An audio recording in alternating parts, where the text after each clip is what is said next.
welcome back. We're going to go right into Lamentations chapter 2. Lamentations chapter 2 says this: How the Lord has covered daughter Zion with the cloud of his angel. He has hurled down the splendor of Israel from heaven to earth. He has not remembered his footstool in the day of his anger. Without pity the Lord has swallowed up all the dwellings of Jacob. In his wrath he has torn down the strongholds of daughter Judah. He has brought her kingdom and its princes down to the ground in dishonor. In fierce anger, he has cut off every horn of Israel. He has withdrawn his right hand at the approach of the enemy. He has burned in Jacob like a flaming fire that consumes everything around it. Like an enemy, he has strung his bow. His right hand is ready. Like a foe, he has slain all who were pleasing to the eye. He has poured out his wrath like fire on the tent of daughter Zion. Right, having walked through Jerusalem and seeing all of this destruction, Jeremiah is saying that God, through his wrath and anger, has released all of this on the city of Jerusalem. He says the Lord is like an enemy. He has swallowed up Israel.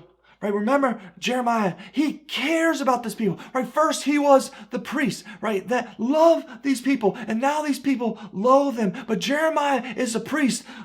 He still loves them, but God has commanded him to give this prophetic message. And remember this, Jeremiah hates being a prophet. Jeremiah cares about these people, and he hates seeing this wrath of God coming down upon them. Jeremiah is angry about this, and he's angry at God. He says this in verse 6. The Lord is like an enemy. He has swallowed up Israel. He has swallowed up all her palaces and destroyed her strongholds, and he has multiplied mourning and lamentation for daughter Judah. He has laid waste his dwelling like a garden. He has destroyed his place of meeting. The Lord has made Zion forget her appointed festivals and her Sabbath. Right? Remember in chapter 1, no one was allowed to come to these festivals, to these appointed times. But now here in chapter 2, the Lord has made them forget. Right? In his fierce anger, he has spurned both king and priest. The Lord has rejected his altar and abandoned his sanctuary. He has given the walls of her palaces into the hands of the enemy. They have raised a shout in the city of the Lord as the day of the appointed festival. Verse 8, the Lord determined to tear down the walls around daughter Zion. He stretches out a measuring line and did not withhold his hand from destroying. He made ramparts and walls lament. Together they wasted away. Her gates have sunk into the ground. Their bars he has broken and destroyed. Her king and her princesses are exiled among the nations. The law is no more. Right? There is total lawlessness in the city. And her prophets no longer find visions from the Lord. Right? God is no longer speaking to them. The elders of daughter Zion sit on the ground as silence. They have sprinkled dust on their heads and put on sackcloth. The young women of Jerusalem have bowed their heads to the ground. Right? Jeremiah is upset with God at this point. And he says, right, tying this poem back to chapter 1, right, where we see Jerusalem weeping, with tears dripping down her face, dripping down the walls. Now Jeremiah says in verse 11 of chapter 2, my eyes fail from weeping. Right? He is speaking this poem and tears are streaming down his face. He says, I am in torment within. My heart is poured out on the ground because my people, right, the people who you gave me responsibility to watch over, right, my people are destroyed because children and infants faint in the streets of the city, right? What did they ever do to you, God? They say to their mothers, where is bread and wine? And they faint like the wounded in the streets of the city, and their lives ebb away in their mother's arms. And Jeremiah looks at Jerusalem weeping and says this in verse 13, what can I say for you? With what can I compare you, daughter Jerusalem? To what can I liken you that I may comfort you, virgin daughter Zion? What can I do to help? What can I do to help? Your wound is as deep as the sea. Who can heal you? Right? The visions of your prophets were false and worthless. Right? Remember, Jeremiah warned them, but the other prophets came and they shouted peace. No, there'll be peace. Don't listen, Jeremiah. There's going to be peace. You don't have to listen to him. But there was no peace. There is no peace now. Right? Their claims were false. They were misleading. Listen to what Jeremiah says. They did not expose your sin to ward off your captivity. The prophecies they gave you were false and misleading.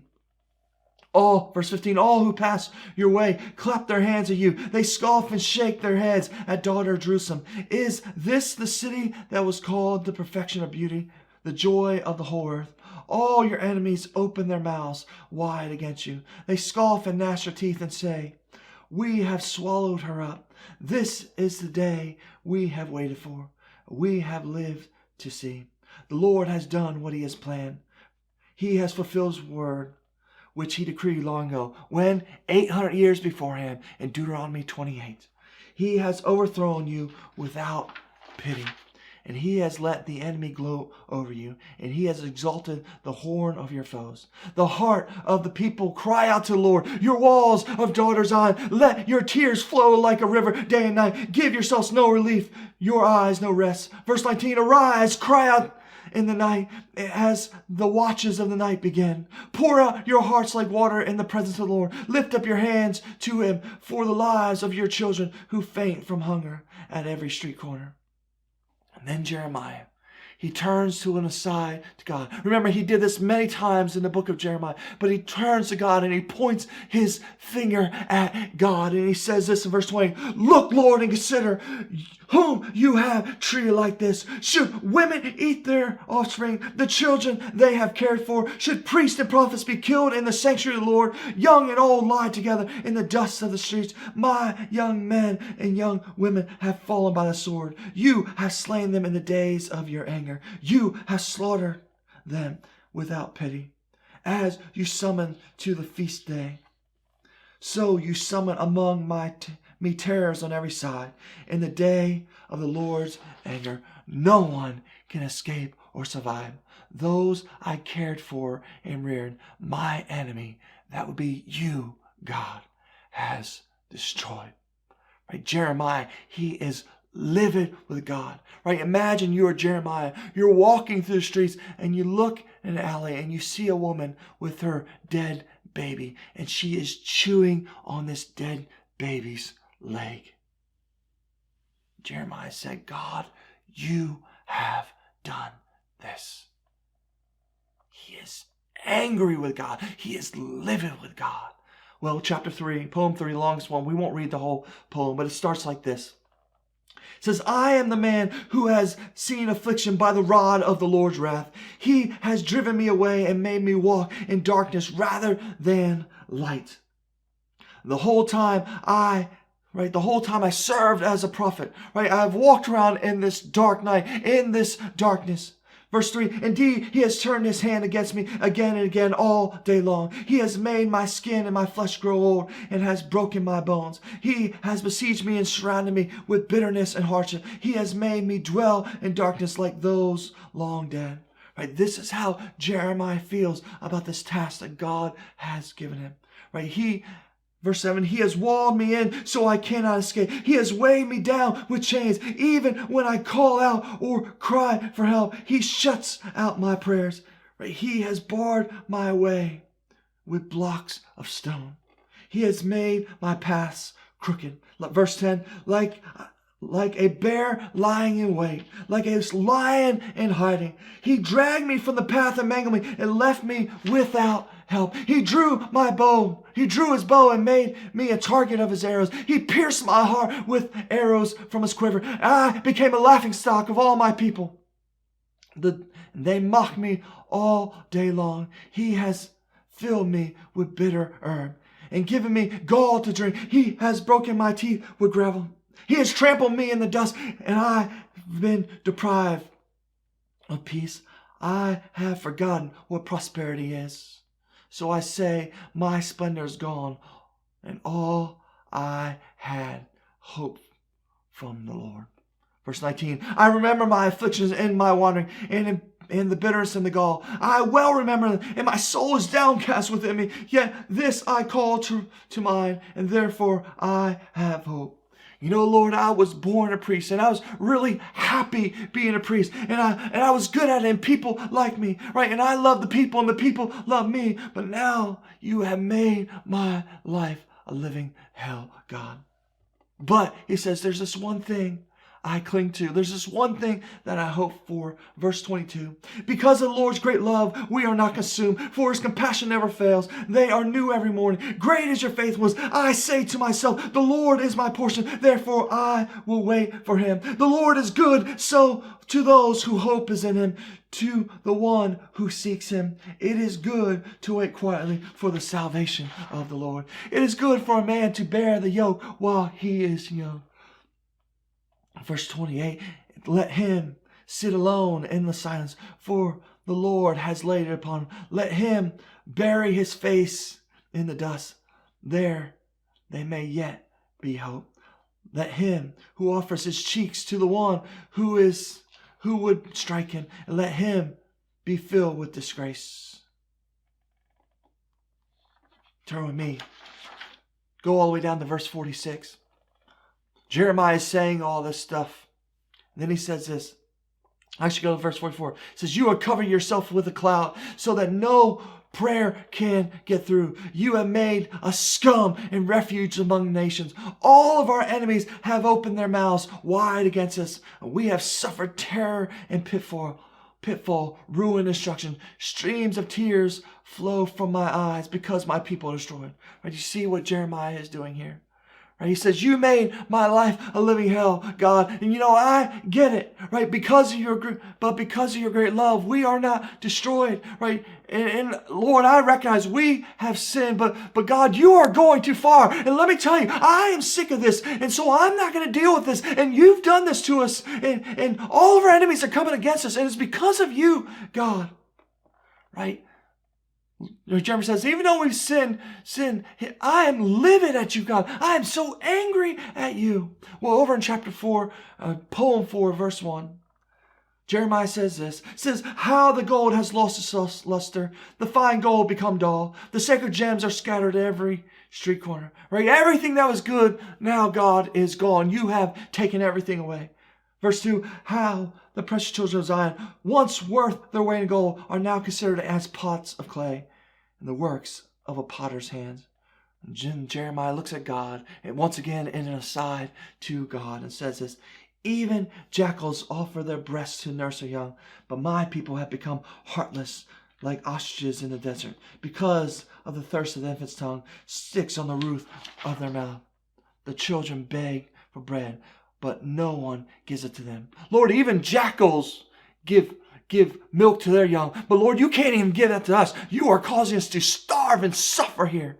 Well, down in verse 11, the Lord has given full vent to his wrath. He has poured out his fierce anger. He kindled a fire in Zion that consumed her foundations.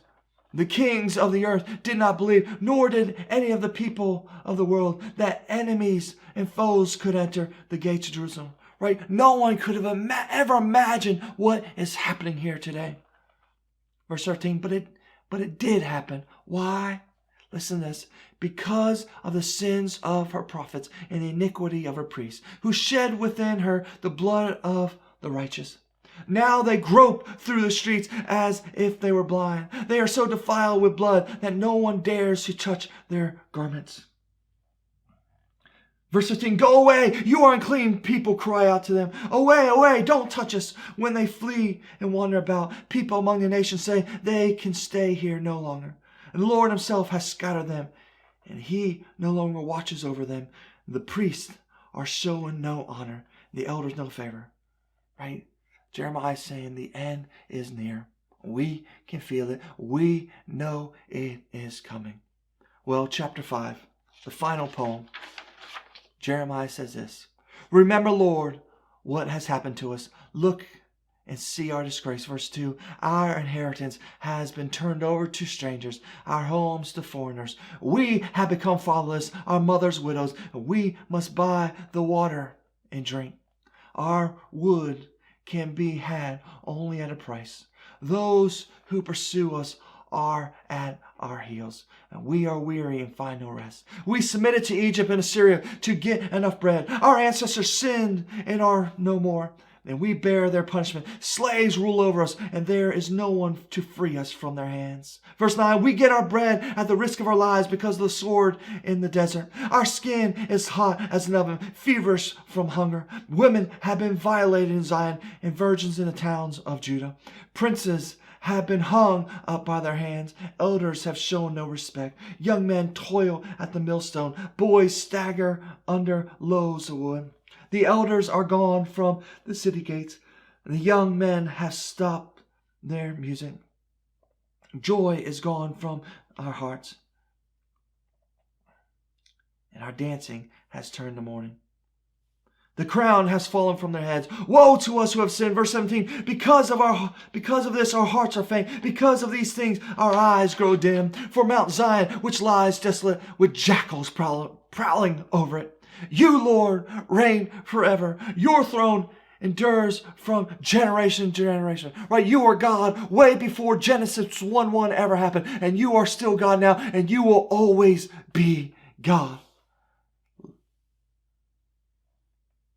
Life just is with you, Lord. Verse 20. Why do you always forget us, Lord? Why do you forsaken us so long? Restore us to yourself, Lord, that we may return. Renew our days as of old, unless you have utterly rejected us and are angry within us. Beyond measure. Right? These are the last words we have from Jeremiah. Right? The city of Jerusalem will fall, has fallen. The walls have come down. The city is destroyed. The temple is destroyed. The people of Jerusalem, they will go into exile for 70 years. The Israelites will be in exile in Babylon for 70 years. Then they will return. Right? God's promised return will happen, but 70 years of exile will happen. But this is a terrible thing, this 2-year siege that happened on Jerusalem. Jeremiah records this entire event through this book of Lamentations. But these are the last words we hear from Jeremiah. Right? He goes with the remnant to Egypt, where presumably he and this remnant, they die in Egypt. Jeremiah wrote other lamentations as well. Most notably, he wrote a lamentation to King Josiah. We don't have those lamentations anymore, but they are recorded in the Kings. So we know that they did exist at one time. The Lamentations, this book is, right, this acrostic structure. It's brilliant literature. It's brilliant poetry. Right, it takes all these raw emotions and it constrains it into just such an artful poem. Right, rather than just spewing words on a page, right, it is very craftfully done. Right, it's a brilliant book. It's a brilliant work. Jeremiah's last words to us. Think about this as the Psalms take us into the heart of David primarily, and how Proverbs and Ecclesiastes and the Song of Songs take us into the heart of Solomon. So here, Lamentations, right? Some in the book of Jeremiah, but really here Lamentations takes us into the heart of Jeremiah. Shows Jeremiah's raw emotions during such a terrible, terrible time. Right? This book of Lamentations, right? Jeremiah's heart is truly exposed. Well, we've looked at the book of Isaiah, right? Isaiah, the thundering prophet, and now we've looked at the prophet Jeremiah, the weeping prophet. Next time we're together, we're going to look at Ezekiel, who is, by all accounts, the weird prophet. God bless.